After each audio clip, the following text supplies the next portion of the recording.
जय हिंद दोस्तों। अभी हम लोग पिरौटा गांव में आए हुए हैं, जो कि आरा और सरैया रोड के बीच में स्थित गांव है ये।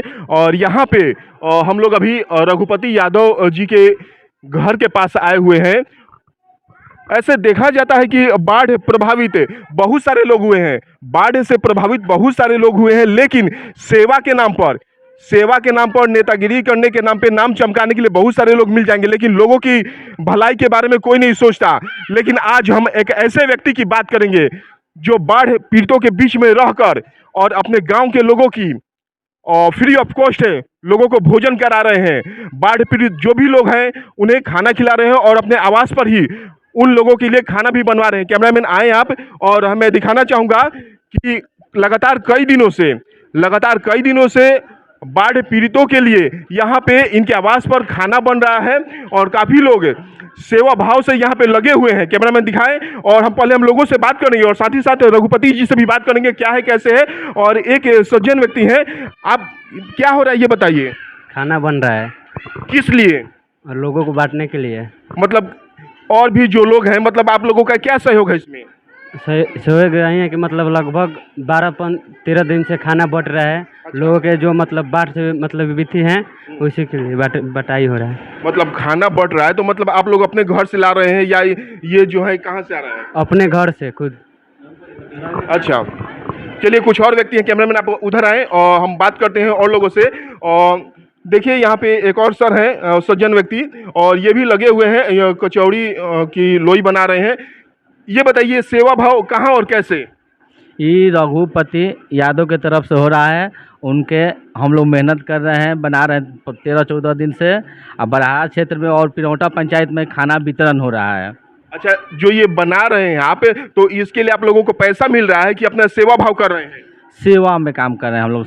कोई पैसा नहीं? नहीं, कोई पैसा नहीं, सेवा में। और देख लीजिए लोगों, यहाँ पे कहा जा रहा है कि जितने भी लोग हैं स्वेच्छा से यहाँ पे सेवा कर रहे हैं, बाढ़ पीड़ितों की सेवा कर रहे हैं रघुपति यादव जी के आवास पर। और स्वयं दिखाना चाहूंगा, कैमरामैन दिखाएं, और रघुपति जी स्वयं यहाँ पर लोगों के लिए खाना यानी कि कचौड़ियाँ जो है वो तल रहे हैं। ये होता है सेवा भाव। और आम लोगों की बात की जाए और नेता लोग जो है बहुत अपना चेहरा चमकाने के लिए कहाँ कहाँ और क्या क्या भाषण देने वाले तो बहुत भाषण मिल जाएंगे कि हम ये करते हैं वो करते हैं, लेकिन एक सच्चा व्यक्ति उसे ही कहा जा सकता है जो अपने गांव के प्रति सोचे और लोगों के प्रति सोचे, बाढ़ पीड़ितों की मदद करे। और चलिए हम इनसे बात करते हैं। सर ये बताइए कितने दिनों से चल रहा है ये? आज जन सेवा भाव का ये कार्यकाल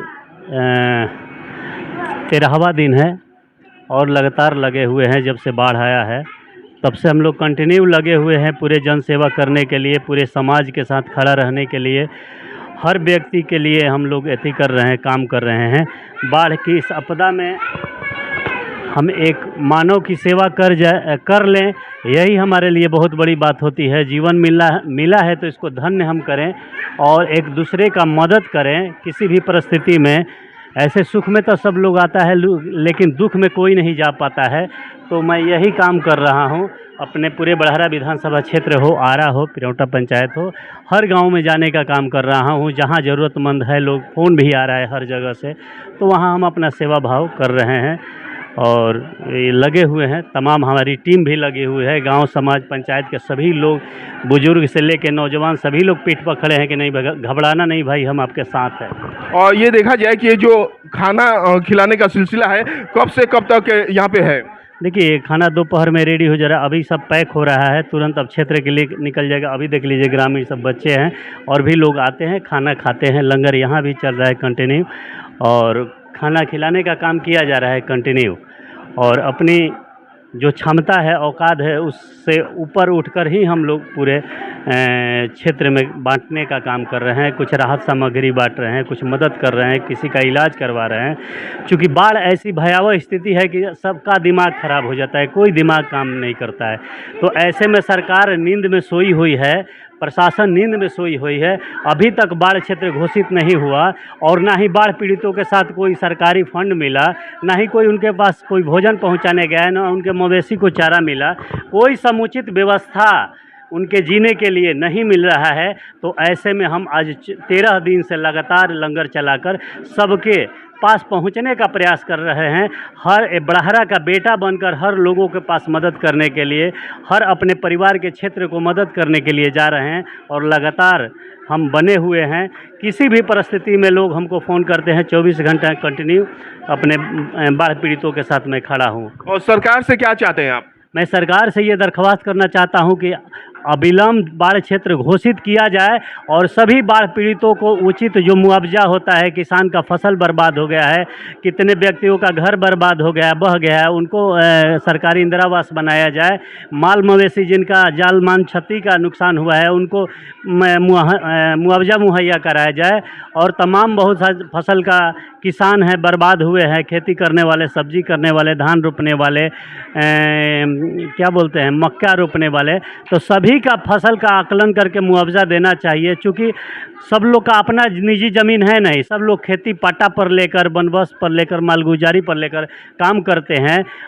बाढ़ की विभीषिका के चपेट में आ गया, जिससे सारे गरीब आम आदमी किसान सब परेशान है। लेकिन सरकार कान में तेल डालकर सोई हुई है। सरकार को चाहिए कि अब जगना चाहिए, चूँकि आदमी की स्थिति बहुत दिन पर दिन से बदतर होता जा रहा है और खाने के लिए लाले पड़ रहे हैं। और देखा जाए कि जब बाढ़ समाप्त हो जाता है तो कोई सारे ऐसे नेता लोग आ जाते हैं और भाषण पे भाषण दे देते हैं, लेकिन उनके जो वादे हैं वो झूठे निकलते हैं।